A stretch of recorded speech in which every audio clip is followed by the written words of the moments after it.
आणि आता अतिशय महत्त्वाची बातमी आहे। पंतप्रधान नरेंद्र मोदी यांनी अमेरिकेचे राष्ट्राध्यक्ष डोनाल्ड ट्रम्प यांच्याशी फोनवरून संवाद साधलाय।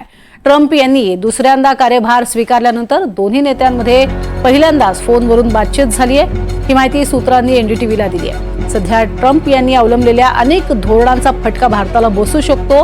ब्रिक्स राष्ट्रांवरती 100% टॅरिफ लावण्याचा इशारा असो किंवा सध्या अमेरिकेत अवैध स्थलांतरितांविरोधात सुरू असलेली कारवाई, या पार्श्वभूमीवर हा फोनवरून झालेला संवाद महत्त्वाचा मानला जातोय।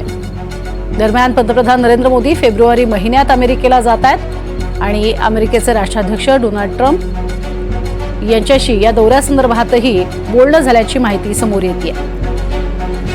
आणि आंतरराष्ट्रीय विषयाचे अभ्यासक शैलेंद्र देवळणकर सर सध्या आपल्या सोबत आहेत। शैलेंद्र सर, आपलं स्वागत आहे एनडीटीव्ही मराठीमध्ये।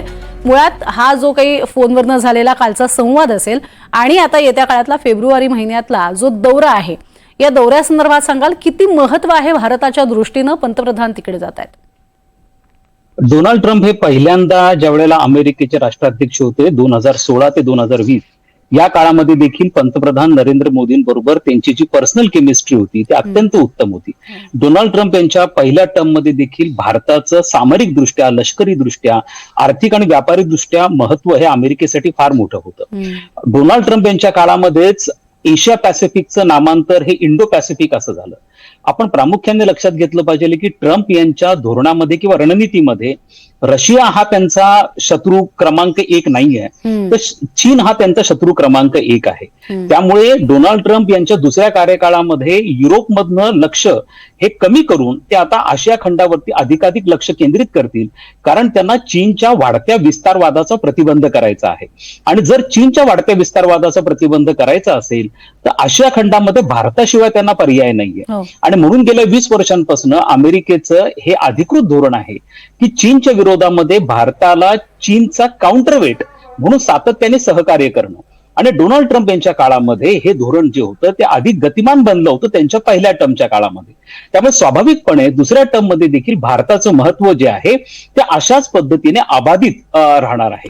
आणि त्या दृष्टिकोनातून आपण जर पाहिलं तर मला असं वाटतं की पंतप्रधान नरेंद्र मोदी यांचा फेब्रुवारीचा दौरा असेल किंवा त्यानंतर डोनाल्ड ट्रम्प देखील लवकरच भारताचा देखील दौरा करणार आहेत, त्या सगळ्या गोष्टी हेच दर्शवतात की पुढच्या 4 वर्षांमध्ये 2029 पर्यंत भारत आणि अमेरिका संबंध हे आणखी घनिष्ठ बनणार आहेत। आणि विशेष करून दोघी देशांमध्ये जी हितसंबंधांची परस्पर व्यापकता आहे, मग तो दहशतवादाचं निर्मूलन असेल किंवा आपण चीनचं संदर्भामधलं त्यांचं जो वाढता विस्तारवादाचा प्रतिबंध करणं असेल, युनायटेड नेशनच्या लोकशाहीकरणाचा प्रश्न असेल, अशा अनेक मुद्द्यांवरती भारत आणि अमेरिका या दोघांमध्ये हितसंबंधांची परस्पर व्यापकता आहे।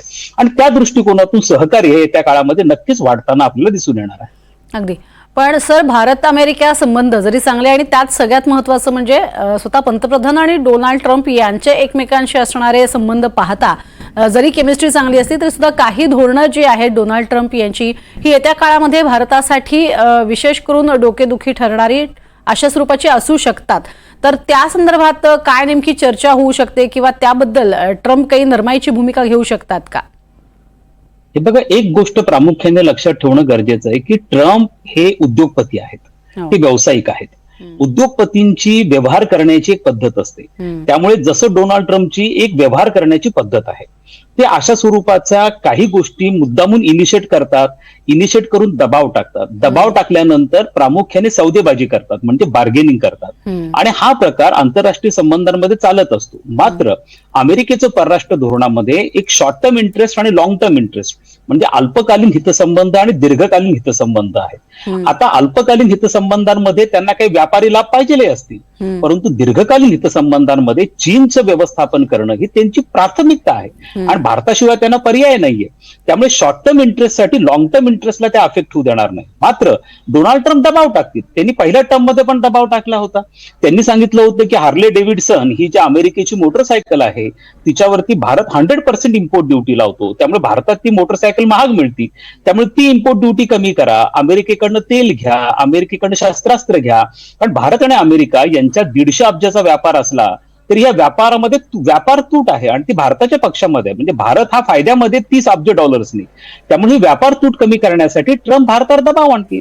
भारताची मार्केट अमेरिकन वस्तूंसाठी खुली करावी, अधिकाधिक ऍक्सेस मिळावा म्हणून ते दबाव टाकतील. परंतु दबाव हा कधीही इतक्या मर्यादेपर्यंत नसेल की संबंध तुटतील. हे कोणताही अमेरिकेचा राष्ट्राध्यक्ष अशा पद्धतीने धाडस करणार नाही, कारण त्यांना भारताची गरज आहे. त्यामुळे अशा प्रकारचं दबाव तंत्र हे त्यांचं सातत्याने चालू राहील. मात्र त्या दबाव तंत्रामुळे दोन्ही देशांच्या संबंधात तणाव निर्माण झालेला आहे असं आपल्याला नाही म्हणता येणार. अगदी. आणखीन एक महत्वाचा मुद्दा आहे की जसं आपण बघितलं की तहव्वूर राणाला आता पुन्हा भारताकडे प्रत्यांतर त्याचं केलं जाणार आहे. हा एक महत्वाचा मुद्दा आहे आणि आत्ताच ही बातमी समोर येणं ती सुद्धा अर्थातच महत्वाची बाब म्हणावी लागेल. मात्र ट्रम्प जसं तुम्ही म्हणालात की सौदे करणारा हा माणूस आहे, कारण तो मुळातच बिझनेसमन आहे आणि तसंच डोकं चालणारं आहे. पण मग अशा वेळेला ज्या अवैध पद्धतीनं राहणारे जे काही बाहेरचे लोक आहेत अशांसाठी सुद्धा खूप काही कडक नियम येत्या काळामध्ये केले जातील असं त्यांनी वारंवार सांगितलेलं आहे आणि त्यावरती सुद्धा अनेकांनी रोष व्यक्त केलेला आहे. आणि भारतातनं गेलेल्या लोकांची संख्या अमेरिकेतली पाहता हा अर्थातच एक वादाचा विषय सुद्धा येत्या काळामध्ये ठरू शकतो. यावरती कशा पद्धतीनं सामोपचारानं घेतलं जाऊ शकेल? हे लक्षात घ्या, कोणत्याही देशामधलं राजकीय नेतृत्व हे बेकायदेशीरपणे त्या देशात घुसखोरी करण्याविषयी कडक असणारच आहे. त्याच्यामध्ये अमेरिकेचं काही चुकतंय असं अजिबात नाहीये. अमेरिकेमध्ये आजच्या घडीला साधारणतः 20 लाख असे लोक आहेत की जे बेकायदेशीरपणे घुसलेले आहेत. मेक्सिकोमधनं घुसलेले आहेत, कॅनडामधनं घुसलेले आहेत, बेकायदेशीरपणे वास्तव्य करत आहेत. त्यांच्यामध्ये ड्रग कार्टल तयार झालेला आहे, ड्रग्सचा प्रसार होतो आहे, गुन्हेगारी मोठ्या प्रमाणावरती वाढते आहे, स्थानिकांचे जॉब जात आहेत. त्यामुळे अशा बेकायदेशीरपणे घुसणाऱ्या लोकांविषयी कडक धोरण स्वीकारणं याच्यात काही चुकीचं असं अजिबातच नाहीये. त्यामुळे डोनाल्ड ट्रम्पच्या ऐवजी कमला हॅरिस जरी आल्या असत्या तरी त्यांना ह्याच प्रकारचं धोरण घ्यावं लागलं असतं, कारण हा रोष आता अमेरिकेत प्रचंड प्रमाणावरती वाढत चाललेला आहे. अमेरिकेमध्ये हिंसाचार वाढत चाललेला आहे, अमेरिकेमध्ये ड्रग्सचा प्रसार वाढत चाललेला आहे, सामाजिक स्वास्थ्य बिघडतं आहे, महागाई प्रचंड वाढलेली आहे, आर्थिक घडी विस्कटलेली आहे. आणि या संदर्भामध्ये स्थानिकांचा रोष हा बेकायदेशीरपणे घुसखोरी करण्याच्या विरुद्ध आहे. त्यामुळे आपण फरक केला पाहिजे की कायदेशीरपणे वास्तव्य करणारे निर्वासित आणि बेकायदेशीरपणे घुसलेले जे तिथले निर्वासित आहेत या दोघांमध्ये आपण गुणात्मक फरक केला पाहिजे. भारताकडनं जर काही बेकायदेशीर अशी संख्या साधारणतः आजच्या घडीला 20,000 असण्याची शक्यता नाकारता येत नाहीये. बायडन यांनी देखील 3,000 भारतीयांना स्वतंत्र विमान करून भारतामध्ये परत पाठवलं होतं.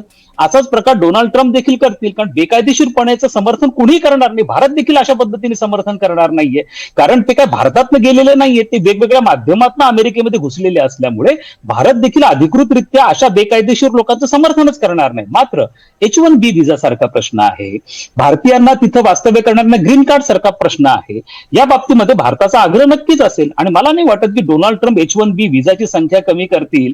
हा प्रकार होण्याची शक्यता बिलकुलच नाहीये. त्यामुळे हे पण आपण लक्षात घेतलं पाहिजे की ट्रम्पनी हे निवडणुकीच्या काळामध्ये प्रॉमिस केलेलं होतं आणि त्यांनी हे प्रॉमिस केलेलं होतं की मी बेकायदेशीर निर्वासितांना देशाबाहेर घालवेल. त्यामुळे त्या बाबतीत ते कडक धोरण स्वीकारतील हे स्वाभाविक आहे. अगदी. सगळ्यात महत्त्वाचं जी सुरक्षा उपकरणं आहेत ती भारतानं आमच्याकडनं खरेदी करावीत असं एक जे त्यांनी म्हटलेलं आहे आणि मोदींकडे तो प्रस्ताव ठेवल्याचं कळतंय. यात भारतानं आता मेक इन इंडियाच्या धर्तीवरती मोठ्या प्रमाणात आपापली शस्त्रास्त्र निर्मिती असेल किंवा मोठ्या प्रमाणामध्ये अगदी रणगाड्यांपासून ते हेलिकॉप्टरपर्यंत हे पूर्णपणे मेड इन इंडिया करण्यासाठीचा जो पूर्णपणे धाडसाचा प्रयत्न सुरू आहे याला कुठेतरी खो बसू शकतो का, किंवा हे सुद्धा एक दबावाचंच राजकारण ट्रम्प यांचं म्हणता येईल का? हे लक्षात घ्या की भारताने आपलं संरक्षण क्षेत्रामधलं खरेदीचं धोरण ठरवलेलं आहे. दिवंगत मनोहर पर्रिकरजी जेव्हा संरक्षण मंत्री होते त्यांचा कार्यकाल हा 2 ते 2.5 वर्षांचा कार्यकाल होता. मात्र त्या काळामध्ये भारताने आपलं डिफेन्स पर्चेसिंग धोरण हे जे आहे ते निश्चित केलंय. त्यानुसार आपण अशाच देशांकडनं शस्त्रास्त्र विकत घेतो की जे देश प्रथम 25% आपण त्यांच्याकडनं शस्त्र घेतो, पुढच्या 25% दोघांचं जॉईंट प्रोडक्शन सुरू होतं आणि तिसऱ्या टप्प्यामध्ये ते तंत्रज्ञान हस्तांतरित केलं जातं आणि त्या शस्त्राचं किंवा त्या इक्विपमेंटचं निर्मिती ही भारतामध्ये व्हायला लागते, ज्याला आपण टेक्नॉलॉजी ट्रान्सफर असं म्हणतो. अशा देशांबरोबरच भारत फक्त व्यवहार करतो. अशा पद्धतीने रशियाने आपल्याला अशा स्वरूपाने तंत्रज्ञान हस्तांतरित केलेलं आहे. जसं आपण ब्राह्मोस मिसाईल म्हणतो, रशियाकडनं आपण घेतलंय. इस्रायल तंत्रज्ञान हस्तांतरित करतोय, फ्रान्सकडनं आपण राफेलच्या बाबतीमध्ये तंत्रज्ञान हस्तांतरित भारताला होणार आहे. अमेरिका हे तंत्रज्ञान हस्तांतरित करायला तयार नव्हता, त्यामुळे अमेरिकेकडनं आपण शस्त्र घ्यायला तयार नव्हतो. मात्र आता जेट इंजिन असेल, प्रेडेटर ड्रोन असतील, या बाबतीमध्ये अमेरिका तंत्रज्ञान हस्तांतरित करायला तयार झालाय. भविष्यामध्ये जेट इंजिनचं उत्पादन भारतामध्ये होणार आहे. सेमीकंडक्टरचे प्लांट अमेरिकेच्या मदतीने भारतात लागत आहे. प्रेडेटर ड्रोन सारखे भारतामध्ये उत्पादन होणार आहे. त्यामुळे भारत आता स्वाभाविकपणे अमेरिकेकडनं देखील शस्त्रास्त्र घेऊ शकतो, कारण अमेरिका आता संवेदनशील जे तंत्रज्ञान आहे संरक्षण क्षेत्रामधलं ते भारताकडे हस्तांतरित करायला तयार आहे. या दृष्टिकोनातून जर आपण विचार केला तर अमेरिकेकडनं हा दबाव येणं यासाठी स्वाभाविक आहे की हा जो व्यापार तूट आहे 30 अब्ज डॉलरची, ती कमी कशी होणार? ती दोनच माध्यमातून कमी होऊ शकते. एक तर अमेरिकेचं तेल भारताने विकत घ्यायला पाहिजे किंवा अमेरिकेचे शस्त्र भारताने विकत घ्यायला पाहिजे. आणि डोनाल्ड ट्रम्प सारखा उद्योगपती स्वाभाविकपणे यासाठी दबाव आणणार, त्यामुळे हे भारताने गृहीत धरलेलं आहे. त्यामुळे भारत येत्या काळामध्ये काही शस्त्रास्त्र हे अमेरिकेकडनं खरेदी करू शकतो.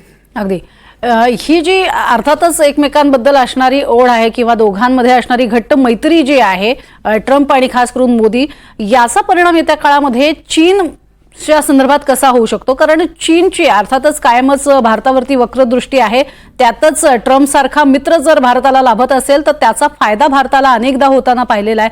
येत्या काळात हे संबंध कसे बिघडू शकतात किंवा त्याचा फटका कसा बसू शकतो? एक लक्षात घ्या की आंतरराष्ट्रीय संबंध आणि परराष्ट्र धोरणामध्ये पर्सनल केमिस्ट्री फार मॅटर करते. दोन्ही देशांमधले जे देश राष्ट्रीय प्रमुख असतात त्यांच्यामध्ये कशा पद्धतीचे परस्पर संबंध आहेत या गोष्टी खूप मॅटर करणाऱ्या आहेत, ज्या पंतप्रधान मोदी आणि डोनाल्ड ट्रम्प यांच्या बाबतीमध्ये स्पष्टपणे दिसून येतात.